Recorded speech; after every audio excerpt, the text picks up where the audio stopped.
लड़का कसाटे को खाना खिला रहा था, लेकिन फेंकी गई मछली वापस लौटा दी गई। लड़के ने सोचा कि भेल मछली नहीं खाएगी, इसलिए उसने मछली उठाकर भेल को दिखाने के लिए हाथ में पकड़ ली।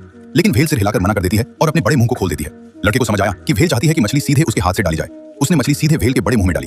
फिर उसे लगा कि वह इस समुद्री शासक को पास से छू सकता है। उसने धीरे धीरे हाथ बढ़ाया। भेल ने भी सहयोग करते हुए अपना सिर उठाया। समय हो गया था और लड़का जाने की तैयारी कर रहा था, लेकिन भेल शायद उसे जाने देना नहीं चाहती थी। वो धीरे धीरे पानी में उसके साथ रही। लड़के ने शरीर को छूने की कोशिश की और भेल ने पानी में उसका अनुकरण करते हुए अपना सफेद बड़ा पेट दिखाया। लड़के ने हाथ ऊपर उठाया। भेल ने भी अपना सिर पानी से बाहर निकाला।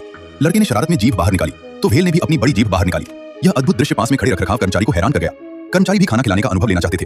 भेल तुरंत उनका ध्यान खींचती है, अपनी बड़ी पूंछ हिलाकर पानी छिड़कती है और कर्मचारी को स्वागत करती है। दरअसल कर्मचारी भेल की रोजमर्रा की जांच के लिए जिम्मेदार थे, इसलिए भेल कर्मचारी के करीब आने से डरती थी। कर्मचारी ने लड़के से स्कूल शुरू होने से पहले भेल को प्रशिक्षित करने में मदद करने को कहा, ताकि मालिक उसे बेच न सके। लड़के ने सहमति दी। कर्मचारी की मार्गदर्शन में लड़के ने भेल के रोजमर्रा के प्रशिक्षण की शुरुआत की। समझदार और मिलनसार भेल ने भी सहयोग किया।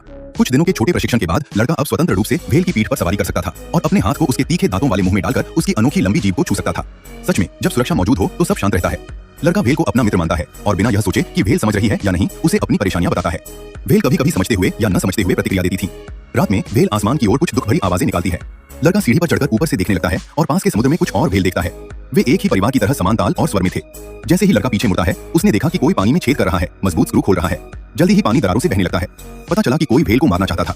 लड़का तुरंत कर्मचारी के पास भागा।